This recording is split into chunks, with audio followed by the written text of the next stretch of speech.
So I will simply make 2 or 3 points on my own.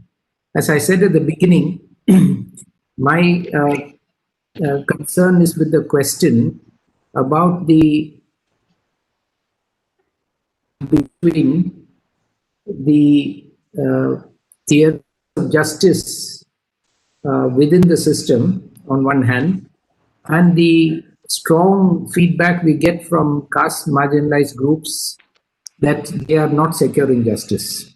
I have for 16 years been working very closely with the judicial system on the act, and so I feel, maybe because of that work, I feel that there is a big problem here that needs to be solved. Because if we continue on this path,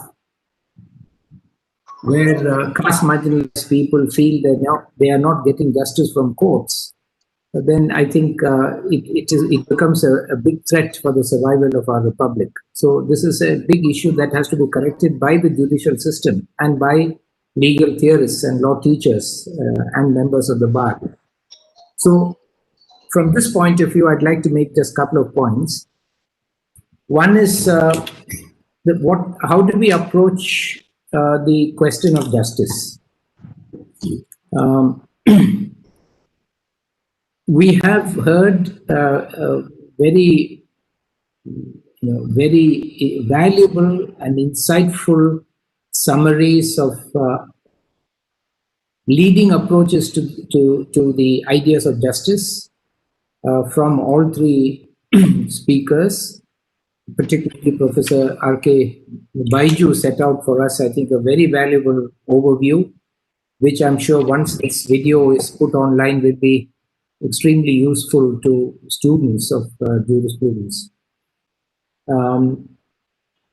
I find in my own work that the conventional approaches to the theory of justice can be put into 4 categories. One is, all of them, all theories of justice, conventional or accepted or leading theories of justice, including the Indian theories of justice or Niti and Nyaya and all that, are all answering problems faced by rulers in society. How do we as rulers define justice? And how do we administer justice? Because we need to have an idea of justice and we need to administer that idea of justice in order for us to maintain our rule or establish the kind of rule that we want. So all the theories of justice that we now have answers to problems faced by rulers and ruling classes in 4 respects. One is that it provides a framework for allocating scarce resources, which is a problem faced by rulers. Because if they don't get it right, they will have huge riots and huge problems. And so whether it's Aristotle, Hume, Nozick, Bentham, Mill, Sidgwick, they're all focusing on this problem on how do we allocate scarce resources. So whether it is merit, whether it is desert, whether it is need, whether it is deserved, or as Professor Sebastian said, we have to allocate resources based on the merit of individuals, and not so that is the way that those who rule society want to use the idea of justice as a framework of allocating scarce resources. Number 2, they want to, the rulers would like to use justice as a framework of accountability and punishment. Again, to maintain the order, to ensure that the challenges to the order at the individual or collective level are handled in a way that preserves the order. And we have retribution, we have various theories of punishment and accountability, which are all, so justice as retribution, justice as revenge, justice as punishment is a second framework within which the theories of justice have evolved. The third framework is, this third approach to justice, conventional approach to justice, is justice as a framework of norms of social conduct. Roles and work in, but they are also trying to provide the rulers a set of norms acceptable to the rulers. Be fair, think of yourself as the last man, think of the veil of ignorance, and then you decide. You get into the shoes, don't hand over power to the last man, but put a veil of ignorance, assume you're the last man, and then you ask yourself, what is the theory of justice that you would like to have? So again, from the point of view of the rulers, we are trying to develop a set of norms of conduct which will protect the powerful and will serve the interests of the rulers. Finally, fourth, we have a set of theories of justice that provide a framework for problem solving. Amartya Sen. It's not a framework of social change or social revolution, problem solving. In fact, it is a very conservative view in my view, because you don't even think of meta issues or meta problems. His famous example is that if somebody is in a jacuzzi or a sauna, and the temperature has been turned up to a point of extreme danger, and he says open, and he can't open the door, and he wants the door to be opened or the temperature to be dropped. Professor senses that the answer should not be, what is the right perfect temperature? You tell me that and I will lower it to that temperature. The problem approach would be to simply solve the problem of just reducing the temperature so that the person can be saved. Don't have to worry about what is the right norm to which you have to lower the temperature. But if you understand that justice is actually a meta framework, and it is a structural idea in order to shape society, all solving problems of the rulers. And therefore, to say that you do not need a meta idea of justice is simply to take the focus away from struggle for structural social change. So the fourth set of theories of justice that I find are as frameworks for managing and problem solving and managing and controlling social change. So, they understand that society will change, technology is changing, the world is changing. How can we adapt normative standards in order to manage social change? Okay, so this is point is that the ideas of justice, conventional ideas of justice, are all intended, whether outside India or in India, to solve the problems faced by rulers. So, for example, we say no reservation because we want to solve the problems faced by upper caste youth who are not in the reserve category. Now they've solved the problem of upper caste youth who are economically weaker section. All that is remaining is to solve the problem of upper caste rich youth. So therefore we have to rationalize ideas of justice to get that result. So this is one basket. The second, but what we are now facing as a result of the last webinar that we had is a different question. How do we theorize justice to solve problems faced by caste marginalized? Not the problems faced by rulers. What are these problems? And we can have another big webinar on that, and I'm sure the youth would want to have such a webinar on what are the problems faced by the caste marginalized. But we can probably put it into 4 or 5 categories. One is economic exploitation. It is social exclusion, and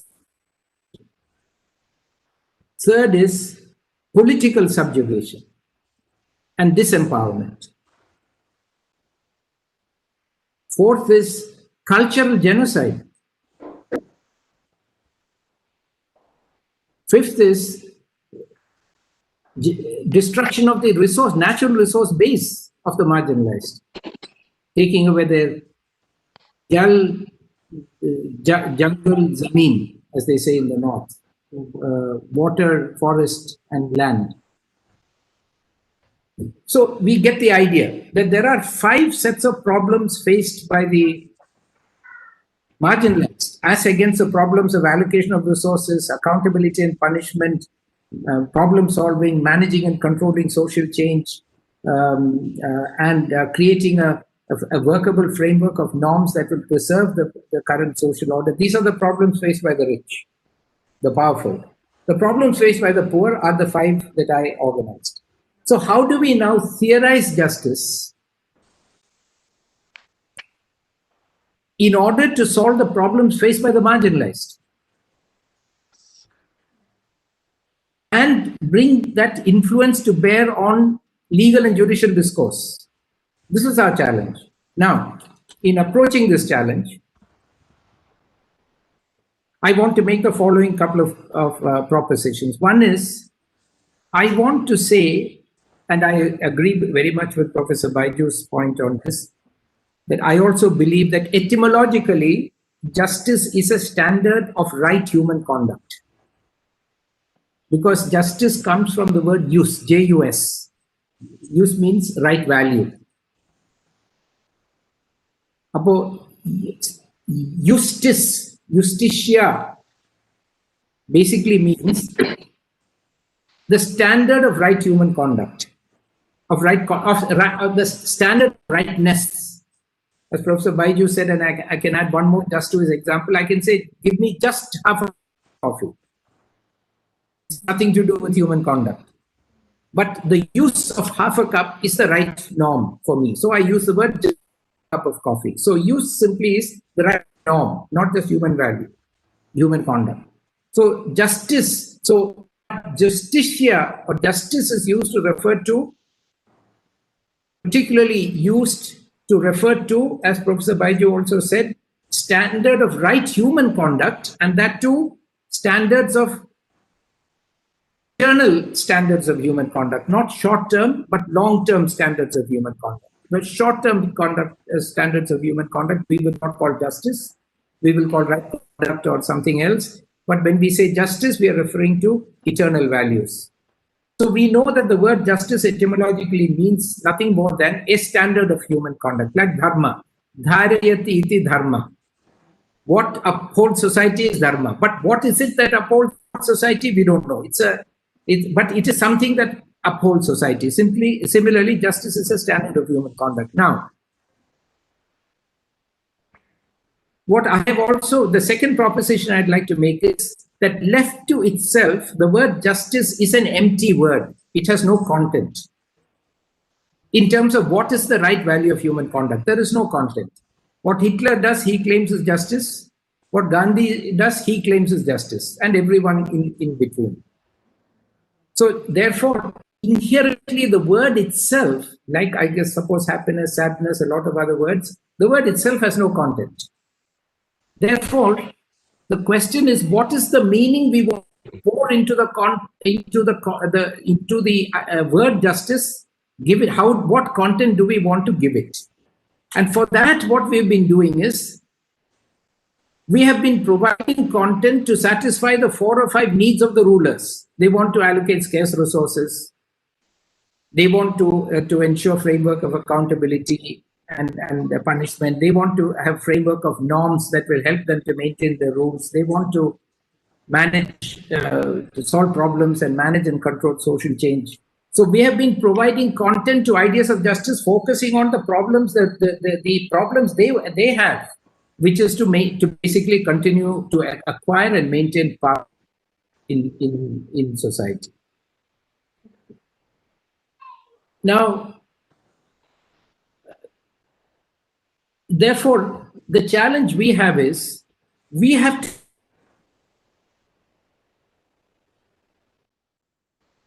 in order that it will serve the needs of the caste marginalized.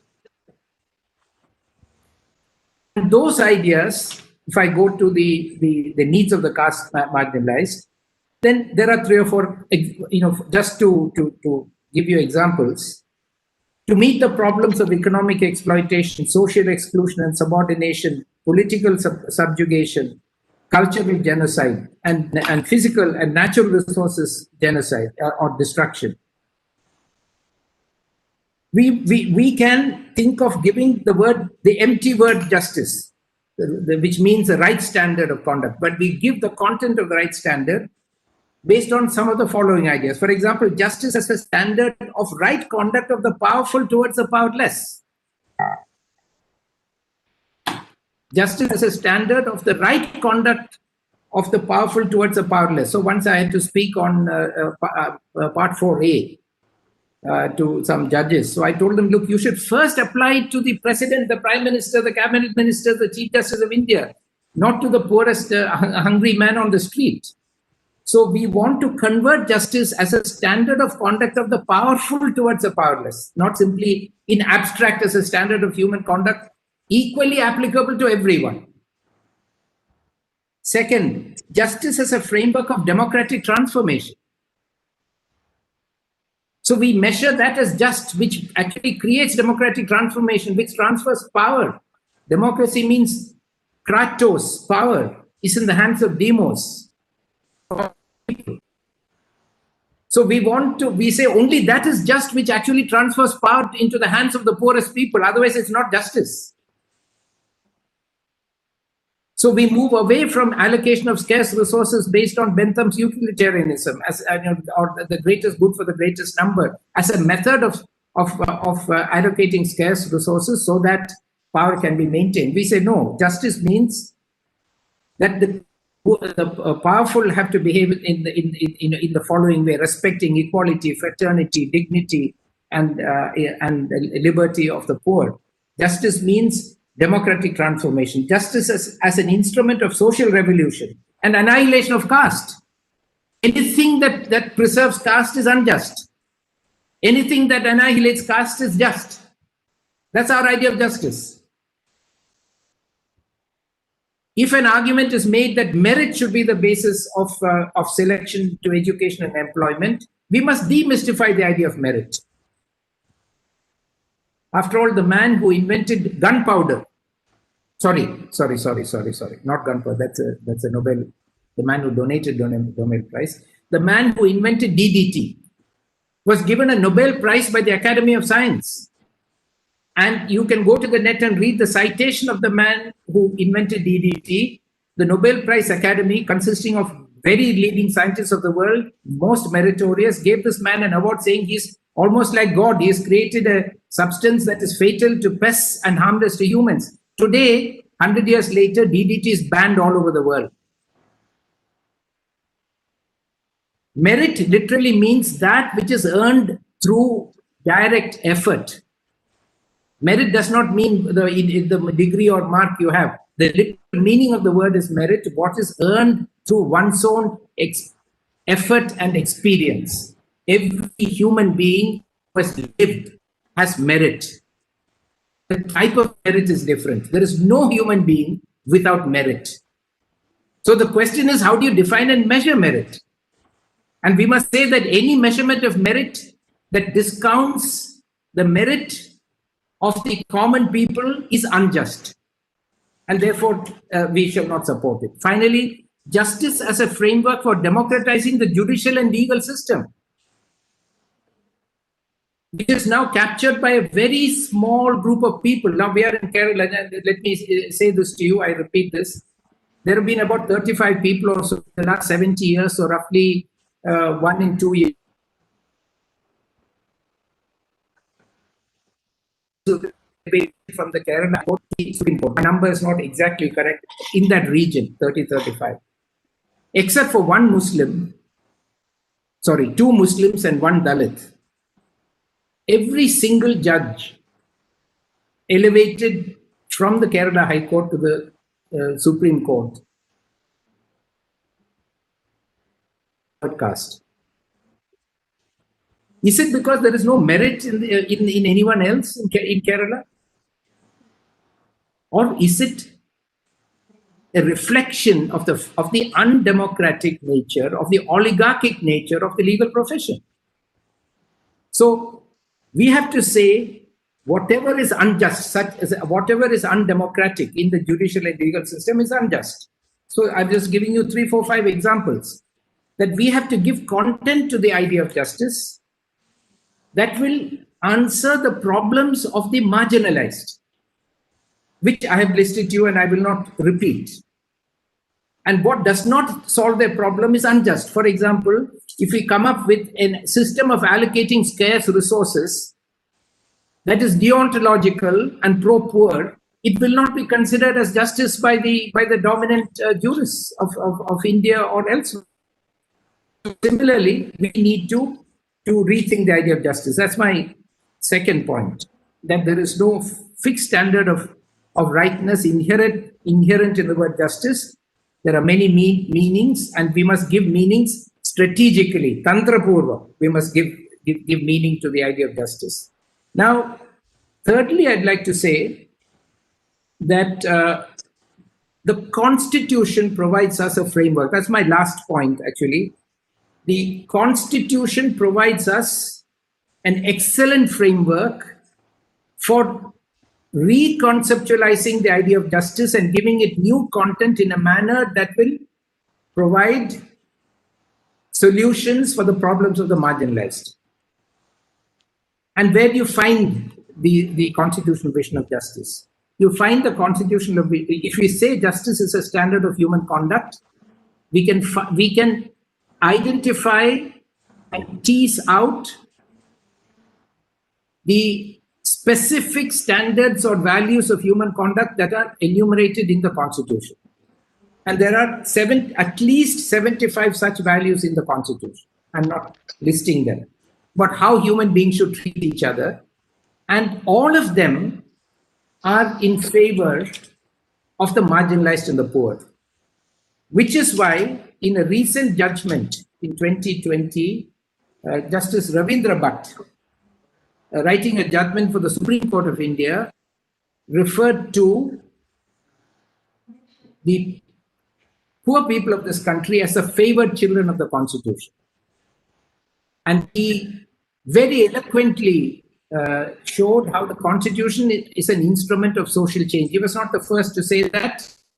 The first, this has a long history. 1980, S.P. Gupta of India described the Constitution as a charter for social revolution. So there's a long history of 40 years of the Supreme Court telling us that the Constitution has created a framework for creating a new society, and that is confirmed to us in Article 38 of the Constitution, which in paragraph 1 of Article 38, as you know, says, the state shall strive to promote the welfare of the people. The state shall strive to promote the welfare of the people. How? By securing and protecting, as effectively as it may, a social order. A social order. Not a political order, not an economic order. A social order in which justice, social, economic, and political, shall inform all institutions of national life. Now, this is the mission of the Republic of India, to create a new social order that does not exist today. If not, you don't need this provision in the Constitution. If we already had a social order in which justice, social, economic, and political already informs all the institutions of national life, public or private, all institutions of national life. Professor Douglas North, the leading institutional economist, Nobel Prize winner, defines institutions as a set of rules and the way they are enforced, not as organizations. So all frameworks of formal, and he includes formal and informal customary rules in that. So all systems of rules, formal and informal, are institutions. So what the Constitution says in 38(1) is we want a social order in which every framework of rules, family, community, society, state, education, every facet, economic activities shall be informed by justice, social, economic, and political. We have to read and understand the Constitution in a way that will advance this vision, not be neutral to it. Now, what is that way? We understand the values of, if justice is a standard of human conduct, we understand that there are these 75 values, but we can reduce those 75 values in the preamble to basically four sets of values, four key sets of values, which we can call the core values of the Constitution on how we treat each other, and therefore the four pillars of justice, of Constitutional vision of justice. And that is, as you know, it is liberty, fraternity, and dignity. About the standards of conduct of the powerful to the powerless, that the powerful shall respect the freedom of the powerless, that the powerful shall respect the equality of the powerless, that the powerful shall respect and participate in fraternity with the powerless, and they shall respect the dignity of the powerless. When that happens, there will be a new social order in this country. And therefore, the constitutional vision of justice is at the core a society based on liberty, equality, fraternity, and dignity. And this it should be realized in the context of a social, political, and economic order that is informed by socialism, secularism, and democracy. And the nation in which these values are established and enforced shall be a sovereign republic. This is a framework of a social order which comes from the preamble to the Constitution. This is the constitutional vision of justice. And I don't think that this constitutional vision of justice is in conflict with the aspirations of the caste marginalized or the poor. I don't think it is in conflict in any way with their struggles. In fact, it is fully complementary and supportive of their vision and their struggles. But then, last question, why is it that we have this gap, that we have a constitution, and that constitution seeks not to provide, does not provide us an idea of justice to solve the problems faced by the rulers. The constitution gives us a concept of justice to solve the problems of the marginalized. And at the core of these of the idea of justice as a standard of human conduct is that human beings shall treat each other to guarantee liberty, equality, fraternity, and dignity. And in this judgment, Prithviraj Chauhan of Justice Ravindra Bhatt, he has come up with a brilliant definition of the Constitution as not merely an administrative document, but as a compact, an agreement between the people of this country, amongst each other, guaranteeing the way they shall treat each other. It's a very new and innovative and interesting definition of the Constitution that Justice Ravindra Bhatt has produced in Prithviraj Chauhan in this case. And therefore, why is it that this Constitution, which is according to the Supreme Court, not according to me, a compact and understanding between the people of this country, not between the rulers and the people, but the people amongst each other, about the standard of conduct that shall govern their relationship, based on liberty, equality, fraternity, dignity. And if that vision of justice, why is it that the representatives of the marginalized only a few days ago are telling us that in these courts we are not getting justice? And the question that we have to explore. And my feeling is that it is because a pre-constitutional vision and idea of justice is still governing the jurisprudence of our country. And what is this pre-constitutional idea of justice? This pre-constitutional idea of justice is based upon maintaining the social order without disturbing the present social order, to find a way to give some alleviation and to the misery of the marginalized, to bring them up as much as possible without disturbing the existing social order. And therefore, maintaining the social order, the status quo, was always naturally the idea of justice of the judges of the Maharajas or the judges of the Raj. I often say that we have three legal eras: the Raja era, the Raj era, and the Swaraj era. So naturally, the idea of justice in the Raja era and the Raj era was intended to maintain the power of Rajas or the Raj. And for that, order was necessary. So in the of the jurisprudence of our ancient jurisprudence of our country and colonial jurisprudence of the country, the job of courts was to maintain order and obtain obedience to the existing social order. And so when we find that when the existing social order is challenged, the judiciary in so many decisions still staunchly defend the existing social order. But when the revolutionary element of the Constitution challenges the existing social order, reservations are cut down, land reforms are reversed, the right to organize and protest is confined, and there are so many impediments that are put in the way of the constitutional vision of justice.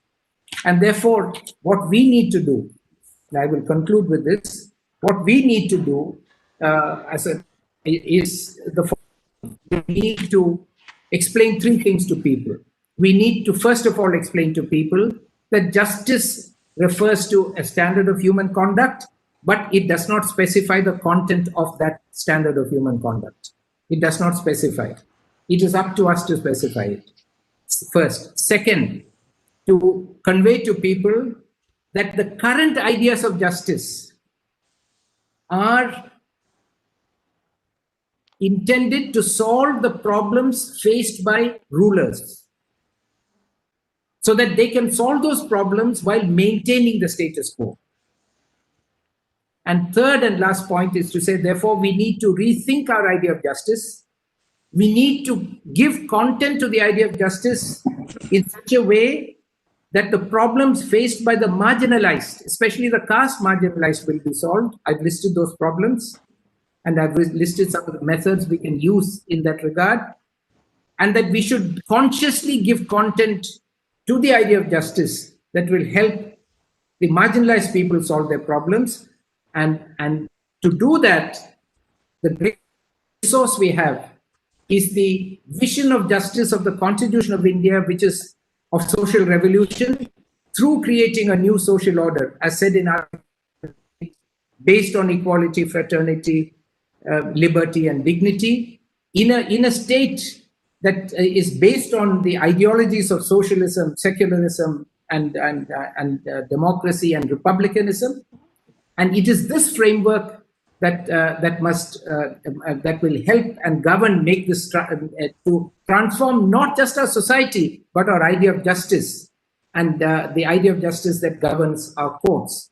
And once we, as students of law, explain this more to our students and our colleagues who are future judges and lawyers, we can bring about a gradual consciousness that there are two ideas of justice. One, meant to solve the problems of the rulers. Second, meant to solve the problems of the caste marginalized or the marginalized people, and that we must be on the side of the marginalized and transform and reform the ideas of justice so that the true vision of the Constitution can be fully realized, and we can all move towards a kind of society envisaged in Article 38. Let me stop here, Vidyut, and I apologize if I've exceeded my time.